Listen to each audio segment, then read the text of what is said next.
Café Conciencia. Del microscopio al micrófono. Un podcast enfocado en temas actuales desde un punto de vista científico. De la mano de nuestros invitados expertos, resolveremos todas nuestras dudas y nos cuestionaremos aquellos temas de los que tanto estamos hablando. Café Conciencia. Del microscopio al micrófono. Por CTR Scientific.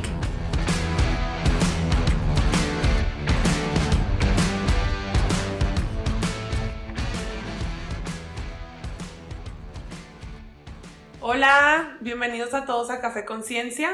Mi nombre es Isabela Perches y estoy muy emocionada de poder compartir con todos ustedes este proyecto que ya llevamos meses planeando. Café Conciencia nació de la necesidad de compartir información científica, pero de una manera muy amigable y que todo el mundo podamos entenderlo, porque son temas que están ahorita de moda en la boca de todos, pero muchas veces no estamos bien informados, entonces para esto es este foro. La idea es que todo sea explicado de manera fácil, pero del punto de vista de expertos en todos estos temas que están muy preparados. En este primer episodio vamos a hablar de las pruebas COVID, de todas las que hay ahorita en el mercado, de para qué sirven, sus diferencias, porque sabemos que hay muchos medios que nos comparten información falsa y el chiste de esto es como que todo el mundo se lleve con la idea correcta. El día de hoy nos acompañan dos especialistas, Wendy Martínez y Jorge Covarrubias.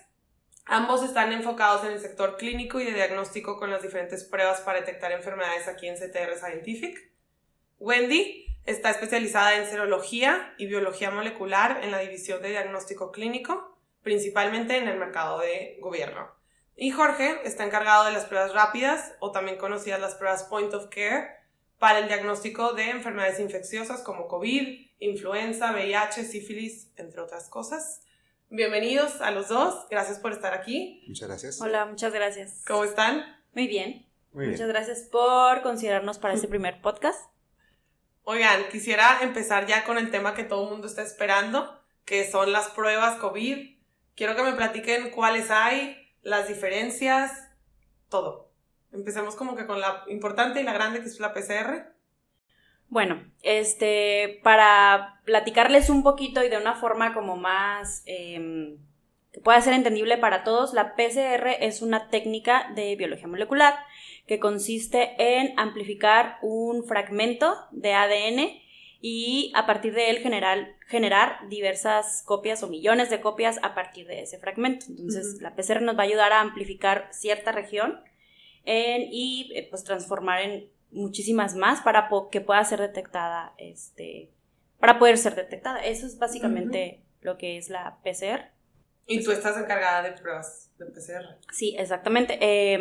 Estoy como responsable, como especialista de producto de reactivos que se utilizan para trabajar tanto biología molecular, en este caso la técnica de PCR en tiempo real, así como productos que también están destinados a ser utilizados para hacer serología. Entonces son dos técnicas distintas que requieren insumos o reactivos distintos. ¿Y qué es serología? La serología es el estudio o la búsqueda de anticuerpos en la sangre, básicamente es eso. Y pues ya, es eso. ¿Y tú, Jorge?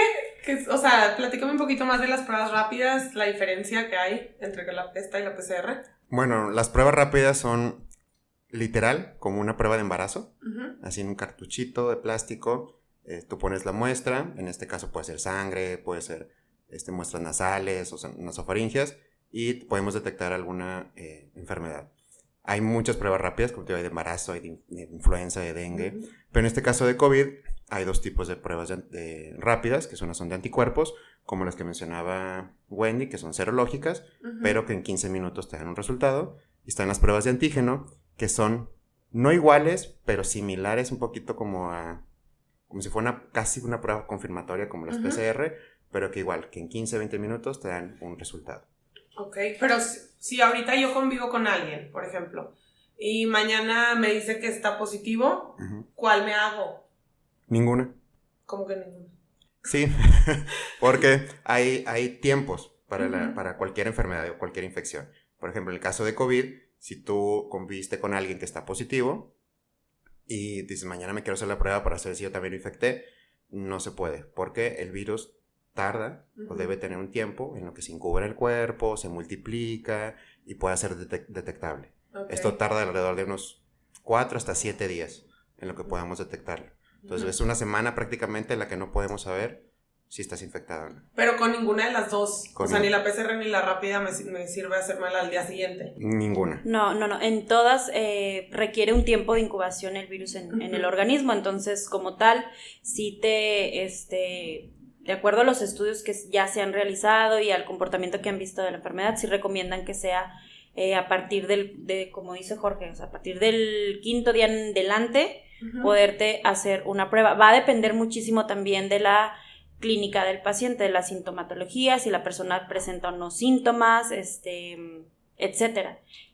Digo, los lineamientos son de esa forma, o sea, cuando una persona empieza a sentir síntomas, lo ideal es que ya pudiera hacerse a lo mejor una PCR, que es más sensible que una prueba rápida, o también pudiera ser una prueba de antígeno, que al final del día pues también ayuda y pues está destinada también para aquellos pacientes con síntomas. Ok, es que yo me acuerdo el año pasado, que al principio, cuando recién salieron las de anticuerpos, la gente se confundía y se empezaba a hacer esas, pero explíquenme un poquito, esas no sirven para detectar si tienes el virus o no, las de anticuerpos. No, las de anticuerpos, como fue la segunda prueba que salió como en el mercado, la primera fue PCR, que fue con la que se empezó a diagnosticar todos los casos. Después salieron las pruebas de anticuerpos como una opción rápida, por así decirlo, de detección de una infección. Pero las pruebas de anticuerpos lo que hacen es detectar si estuviste en presencia o no del virus, si tuviste contacto o no. No te dice si estuviste infectado, nada. Y esas pruebas solo funcionan hasta 14 días o más después de haberte infectado. Ok, o sea, si a mí me da ahorita, pasan los 15 días y después me hago esa. Así es. Y puede que no genere anticuerpos. Es correcto. Aunque me haya dado COVID fuertemente. Así es. Por lo general, en lo que se ha visto, los pacientes que tienen una sintomatología muy fuerte, o sea, síntomas muy elevados, tienden a generar una respuesta inmune elevada y generan anticuerpos. Y los pacientes asintomáticos o que generan síntomas leves, por lo general su respuesta es menos y a veces no son detectables. Y también he escuchado mucho que la gente ahorita prefiere las pruebas de antígeno porque 1, te lo dan rapidísimo y 2, son más baratas. Y se quejan que las de PCR son carísimas y que cómo puede costar tanto, ¿por qué están tan caras? Bueno, sí son diferentes técnicas las que se utilizan. Son muy diferentes una prueba rápida a una prueba de PCR. ¿Por qué? Porque para una prueba de PCR se requieren una serie de reactivos o de insumos que son utilizados para realizar todo el proceso de la PCR.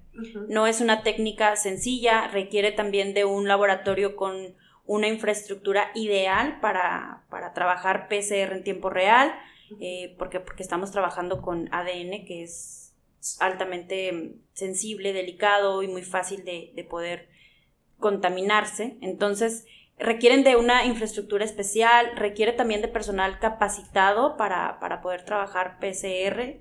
Entonces requieren de personas que también estén, que sepan hacer la identificación, que sepan trabajar la interpretación de los resultados. Entonces sí se requiere invertir más para trabajar una PCR que para una prueba O sea, una prueba rápida nomás, la persona que está obviamente especializada en hacerla la hace y en ese momento no necesita meter nada a ningún lado.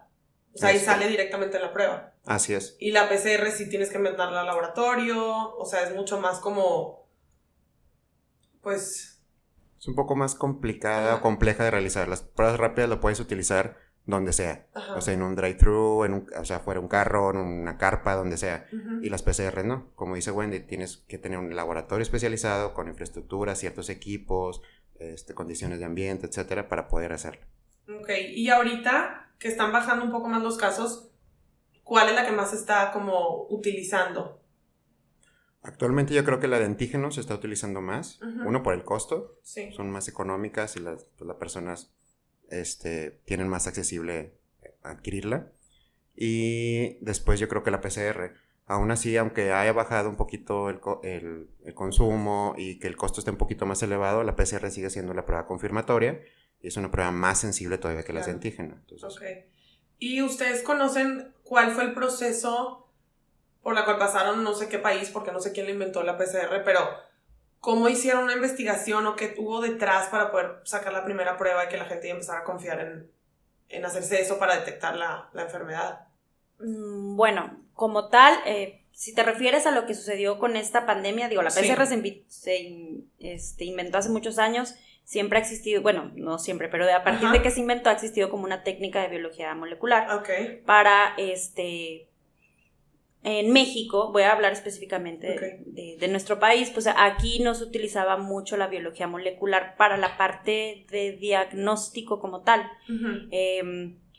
A raíz de esta pandemia, pues lo que se requería buscar pues era el virus como tal. Entonces la PCR es una técnica gold standard para hacer búsqueda de, como te decíamos, de ciertos fragmentos de ADN. En este caso se busca el virus como tal. Entonces, al ser una técnica de biología molecular, nos permite identificar la presencia del virus en una muestra, en la muestra del paciente. Entonces, lo que sucedió aquí en México fue que cuando se entera, en este caso el INDRE, que es como la CDC, digamos, de Estados Unidos, el INDRE es el Instituto de Diagnóstico y Referencia Epidemiológicos, que al final del día ellos se encargan de realizar diagnóstico, investigación, control, son un instituto de referencia, incluso hacen desarrollo tecnológico,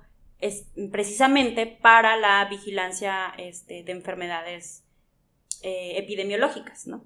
Entonces ellos empezaron a tener que buscar un recurso que pudiera ayudar aquí al país, porque ya se veía venir la pandemia.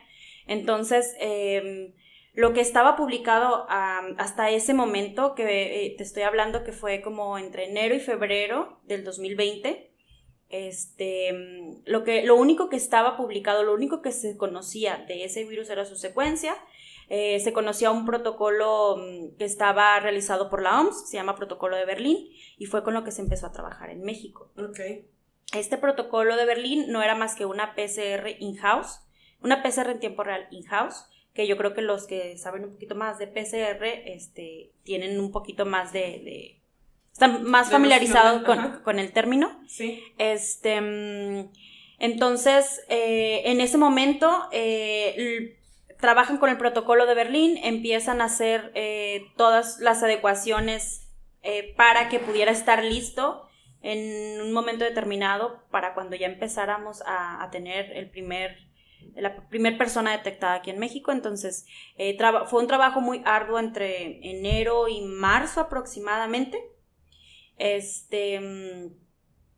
Y a partir de ahí pues empezaron los estados, los gobiernos a buscar proveedores que pudieran, proveedores me refiero a buscar quién les pudiera vender esos reactivos, quién se los pudiera sintetizar, y pues afortunadamente fuimos, orgullosamente lo digo porque CTR fue ahora sí que la primer distribuidora en trabajar con estos reactivos con una empresa mexicana que fue quien se encargó de estar abasteciendo en los primeros meses de la pandemia a todo el país. Entonces, sí, de hecho les iba a preguntar cómo le hicieron porque me imagino que había filas de países que querían pruebas, o sea, cómo le hicieron para estar preparados y pues atender bien a México. Sí, en ese entonces, bueno, este proveedor mexicano se encargó de trabajar con la demanda básicamente de México. Digo, en lo que sucedía en otros países era que también trabajaban sus protocolos. Yo creo que cada país determinó cómo iban a estar trabajando pues la pandemia. ¿Por qué? Porque no todos tienen los mismos presupuestos. No en muchos países se trabaja PCR, como en otros países se empezó a trabajar con otras metodologías. Aquí en México, afortunadamente, la mayoría de los laboratorios estatales de salud pública del país tienen la infraestructura para trabajar con biología molecular. Que se puede decir que es la mejor. Exactamente. Esto no, para la parte de epidemiología, la PCR en tiempo real no es algo nuevo, es algo que ellos ya venían trabajando para otros diagnósticos, influenza, dengue, etcétera. Entonces, afortunadamente como país ya estábamos preparados con la infraestructura para poder trabajar PCR, entonces es con lo que se comenzó. Como te digo, es la técnica Gold Standard y fue un trabajo muy arduo, te digo, los primeros meses, porque hasta, no sé, abril, mayo, fue cuando empezaron a desarrollarse las primeras pruebas rápidas. O sea, no a desarrollarse, más bien empezaron ya a salir Como al mercado. se pueden usar. Exactamente. Así es. Porque ya Jorge nos va a contar, a lo mejor se necesita, obviamente ellos se tuvieron que estar preparando antes para poder lanzarla. Sí, de hecho salió aquí en México la primera prueba de PCR con este fabricante que menciona Wendy, que es local, pero igual en todo el mundo había más fabricantes. Entonces, como era un fabricante local, no se daba abasto con toda la demanda del país. O sea, eran demasiados casos. Entonces, lo que hizo el INDRE, empezó a evaluar pruebas. Para ver cuál era la que podían usar en México. Y ellos ya decidían si se puede utilizar o no, si era bueno o no, etc. Bueno, no decidían, daban sus recomendaciones. Y también lo que hizo el INDRE, porque al ser parte de gobierno, no es tanta la gente que ocupa una prueba para saber si tiene o no COVID, lo que hizo también es empezar a autorizar laboratorios privados. O sea, no nada más el gobierno hacía las pruebas. También había laboratorios privados que están autorizados por el gobierno para utilizar y hacer pruebas de PCR. O sea, porque al principio no se daban abastos para toda la gente que estaba enferma. Y nadie estaba autorizado excepto el gobierno. Entonces el gobierno dijo, bueno, vamos a autorizar a certificar y acreditar laboratorios privados para que hagan estas pruebas de PCR. Entonces ya... ¿Y cuándo fue cuando ya empezaste tú a como mover por igual que la PCR las pruebas rápidas? Las pruebas rápidas aquí en México iniciaron en mayo aproximadamente. Entraron las primeras pruebas de anticuerpos, que son las de sangre. Sí.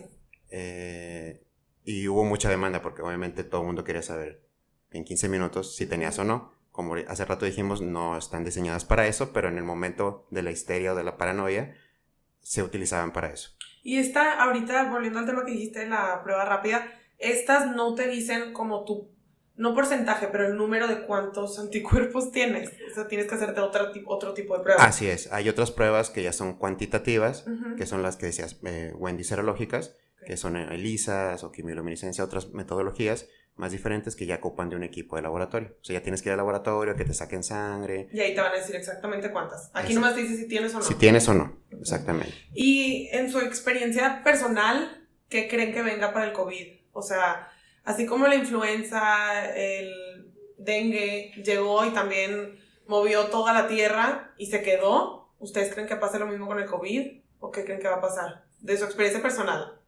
Sí, o sea, definitivamente yo creo que es otro, se le suma más a la lista de virus respiratorios que ya están siendo vigilados epidemiológicamente aquí en México. Entonces yo no creo que vaya a ser un virus que tan fácilmente vaya a salir. Yo creo que ya llegó para quedarse y pues lo que pienso yo es que las autoridades, en México las autoridades de salud van a seguir monitoreándolo todavía por un buen tiempo más.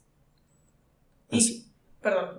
Yo te voy a decir, es lo mismo que pasó con influenza, que empezó igual como una epidemia, después se hizo pandemia y ya se quedó para siempre igual. Ya hay vacuna y lo mismo como la de COVID, sirve nada más para minimizar los síntomas. Claro, ¿y ustedes creen que venga algún otro tipo de prueba en camino para el futuro?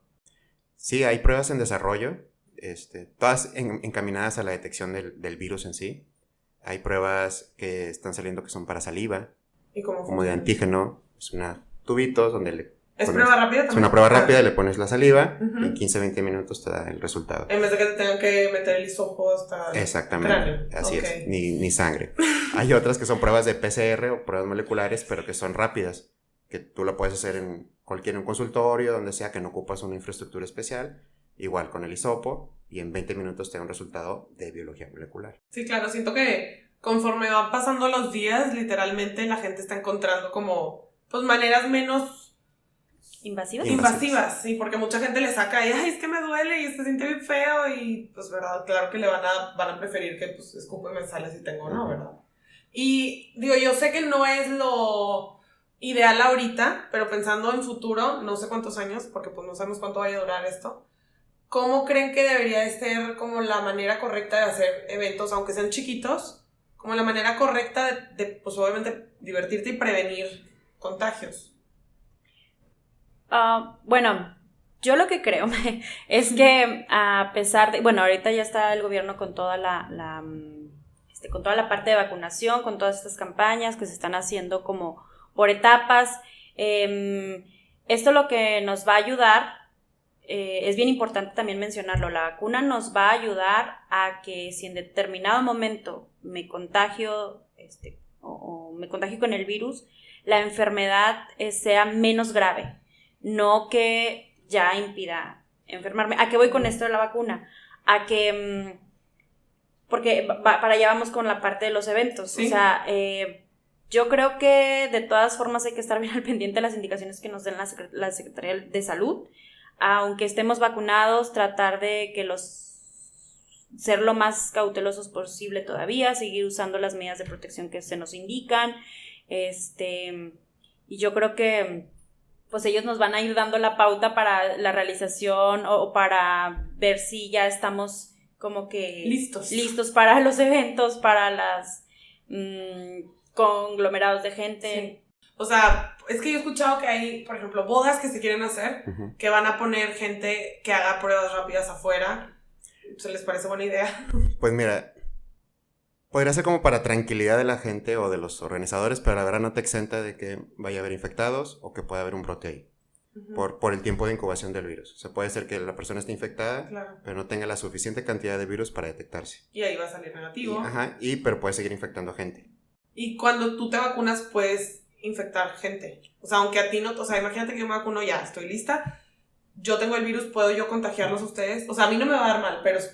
Sí. No sé si me expliqué. Sí, se puede decir. O sea, tú te enfermas de COVID, aún teniendo la vacuna, con síntomas leves, con una gripa normal, pero tú puedes infectar a otra persona que no esté vacunada. Por ejemplo, los niños que no se van a vacunar por lo pronto, pueden estar infectados y pueden generar una enfermedad grave.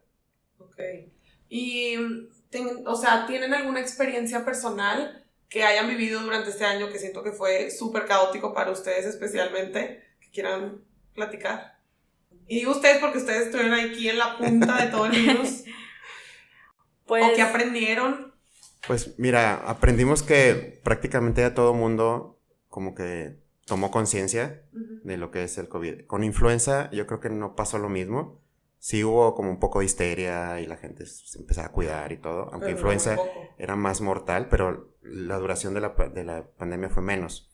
Ahorita con COVID que llevamos que 1 año y 3, 4 meses, no sé, de que inició, yo creo que toda la gente, inclusive las empresas, las industrias, están preocupados por sus trabajadores y tratan de monitorearlos, de estar al pendiente de ellos, inclusive de hacerles pruebas dentro de sus centros de trabajo.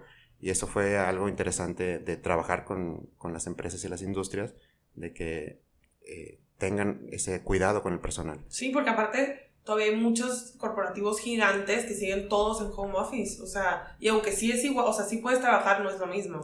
Así o sea, es. Llevar 1 año y medio casi fuera de tu oficina, claro que te... Sí, y tiene un impacto grande, y hay empresas que no pueden parar, o sea, las empresas esenciales que les llamaban, por ejemplo, nosotros somos una empresa esencial, hay otras como las de alimentos, bebidas, etcétera, que tienen que seguir trabajando y ellas son las que tienen que estar monitoreando a sus trabajadores. Yo creo que a mí me gustaría resaltar mucho el trabajo de todos aquellos que han estado involucrados en el diagnóstico, o sea, aquellos químicos que están en el laboratorio que muchas veces no se les reconoce, pero que realmente ellos también están súper expuestos a este virus, y que aún así han trabajado a marchas forzadas, al personal de limpieza en los hospitales, al personal administrativo que tampoco puede parar. Sí, muchas veces no lo vemos, pero... Claro, que están ahí y que también han sido pues parte fundamental para esto, ¿no? También a toda la gente con la que me tocó estar trabajando y que con los proveedores que no descansaban, que tenían ahora sí que jornadas laborales súper intensas, que estaban atrás tratando de sintetizar todo lo que se necesitaba para abastecer al país, a todos los distribuidores que también estuvieron trabajando en poder entregar a tiempo los productos para que se pudiera hacer el diagnóstico, a la gente del INDRE, que indudablemente el trabajo y la labor que ellos hicieron para que cuando llegara el primer caso en México ya pudieran ellos estar trabajando con algo, que no han descansado, que se han dedicado a evaluar muchos productos también que puedan ser utilizados en México, y pues toda esta gente detrás que realmente no ha descansado y que muchas de las veces no se les reconoce. Sí. Pues a mí me gustaría también que supieran que existe este tipo de personas. Y aparte también yo siento, bueno, personalmente no sé yo qué es lo que hace el gobierno, o sea, no estoy informada de eso, entonces siento que ustedes que están aquí cerca podrían decir todo lo que en realidad hizo el gobierno por nosotros, porque muchas veces estando acá afuera no te das cuenta de todo lo que están moviendo y lo que están desvelándose y la gente pues arriesgando sus vidas todos los días, porque yo escuché mucho que no, pues México no está listo y no hizo nada. ¿Ustedes qué piensan de eso? Digo, yo sé que no es un tema, aquí no vamos a hablar de política, pero sí siento que es importante porque mucha gente no sabe lo que México está haciendo y juzga sin saber en verdad que hay un esfuerzo detrás enorme. Sí, yo creo que sí hizo el país un esfuerzo muy grande por estar... Uno, ya estaban preparados antes de que llegara el primer caso, como decía Wendy. O sea, ya antes de que llegara el primer caso en México, ya estábamos preparados para el diagnóstico. Ya se sabía. Entonces, siempre en México, en el caso, por ejemplo, el INDRE, se caracteriza mucho de estar preparado con antelación de cualquier posible brote de alguna epidemia, alguna pandemia o algo, siempre están preparados. Entonces, el gobierno sí hace mucho inversión, sobre todo, para este tipo de detecciones. Y igual, como dices, el personal de gobierno que se desveló, estaba trabajando todo el día, también los del sector privado, hicieron un esfuerzo titánico, aunque...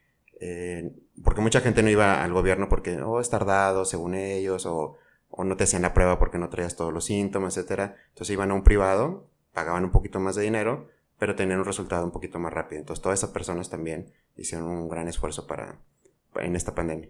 Sí, muchos laboratorios privados se empezaron a montar esta infraestructura para poder trabajar PCR y para poder ser un apoyo pues a la pandemia, exactamente. Entonces, sí, que tenían sus carpas y empezaban a poner todo como aparte de su laboratorio, para no obviamente contaminar todo el... Entonces yo creo que fue un esfuerzo mayor de mucha gente, que pues ojalá este reconocimiento lo escuchen y... Sí, la verdad, muchas gracias a todos y ustedes también. Bueno, primero a toda la gente que pues en este año no durmió por estar aquí al pendiente. Ustedes son unos que me consta que han estado en friega. Entonces, pues bueno, muchas gracias por estar aquí, por compartir su opinión, por compartir pues una explicación que probablemente a la gente le vaya a servir para como que tener un poquito más claro, porque aunque se habla por grupos y WhatsApps y todo, no sabíamos bien las diferencias, o sea... Yo tengo muchas amigas que me dicen, ¿qué me hago? Y yo, pues yo tampoco sé, o sea, por más que escuchas, a la vez no sabes bien. Entonces, qué bueno que ustedes ayudan a compartir esta información. Sí, y sobre todo algo importante que hay que, en las redes sociales, sobre todo WhatsApp, Facebook, todo eso, se difunden muchas pruebas. Muchas de ellas hay que tener cuidado porque no están autorizadas. ¿Cómo que se difunden? O sea, que hay gente que está haciendo pruebas. De que están vendiendo, te hacen una prueba... de que te la vendo una pruebita para que te la hagas en tu casa, etcétera. Es correcto. Hay que tener cuidado porque, algunos no son ni laboratorios ni personal de salud para hacerlo, porque las pruebas se tienen que hacer por un profesional de la salud, un médico, químico, técnico, laboratorista, enfermera, que esté relacionado a... Y otra, que estén autorizados por el gobierno. El gobierno hace estudios de estas pruebas, tanto de PCR como las de anticuerpos y las de antígeno, y dicen cuáles se pueden utilizar y cuáles no, dependiendo de los... parámetros que ellos evalúan. Entonces, si van a comprar una prueba o algo, nada más asegurarse que estén autorizadas, y que se las haga alguien o algún profesional de la salud. Procurar no hacérselas ustedes mismos. Sí, porque sí escuché, ahorita ya no tan, o sea, no he escuchado mucho, pero el año pasado que mucha gente traía de no sé dónde pruebas y hacía ellos, como, o sea, ¿de dónde las sacaban? Todos nos preguntamos eso. Sí, no sabemos, sí. Haciendo, si no están especializados en eso, no es cualquier cosa. Ajá, sí, y te publicaban en historias de Instagram de, mira, me compré esta prueba y se la hacían así en vivo barato, y todo. Pero, ajá. Pues, ¿qué me estás haciendo? Es correcto, o sea, hay que ver, ahí esas pruebas que están autorizadas están enlistadas en las páginas del gobierno, tanto del INDRE como de COFEPRIS. COFEPRIS es la que regula todas las pruebas. Tienen una lista de pruebas publicadas y ahí tú puedes ver si está o no autorizada. O sea, las marcas las ponen Sí, ahí. las marcas, el catálogo, la prueba, el fabricante, todo lo ponen ahí. Sí. Obviamente esto es importante porque, como dice Jorge, si están publicadas ahí como permitidas para usarse en México es porque mostraron un buen rendimiento. Sí, ya los estudiaron a fondo. Exactamente. Entonces, ¿quién te garantiza que una prueba que no esté publicada ahí vaya a tener un buen rendimiento o el resultado vaya a ser confiable? Entonces, pues, sí seguir lo que nos comenta Jorge. Sí, y siempre por un profesional de la salud. Porque a veces si nosotros no la hacemos y a lo mejor si se le quiere hacer la del hisopo, no te la tomaste bien, y si no te la tomaste bien te va a ser un resultado erróneo. O no pusiste la suficiente cantidad de sangre porque te dolió, te da miedo o algo, va a salir mal la prueba. Entonces, ¿y qué tan común es que salgan esos como falsos positivos que le llaman? Sí, por ejemplo, si se la hace la gente que no es profesional de salud, es muy común. Sobre todo falsos negativos, donde no tomas bien la muestra. Falsos negativos. Falsos negativos, sí, porque no se toma bien la muestra, no se recolectó bien, no se puso la suficiente cantidad de sangre, etc. Puede ser común. Pero ya si te lo hace un profesional de la salud, eso se minimiza casi nada. Ya, sí, pues porque están completamente estudiados hasta dónde, todo, la cantidad de sangre. Pues muy bien, oigan, ¿alguna otra cosa que quieran agregar? No, de verdad agradecer este espacio, este foro estuvo muy interesante, que espero que les haya sido de utilidad. Muchas gracias por estar aquí. A toda la gente que nos escuchó también les quiero dar las gracias. Espero que se hayan entretenido y les hayamos aclarado sus dudas. Y para cualquier duda o comentario nos pueden encontrar en Instagram como @CTRScientific y ahí van a encontrar más información sobre los temas que vamos a estar abordando en este podcast y todos los temas bueno, es que ahí compartimos en general temas de salud, científicos y el podcast. Entonces, pues bueno, ahí nos pueden seguir y pues no se pierdan el siguiente episodio de Café con Ciencia. Gracias. Esto fue Café con Ciencia. por CTR Scientific, del microscopio Al micrófono. Café con Ciencia es un foro de expresión y opinión pública y no representa el pensamiento ni la postura de CTR Scientific.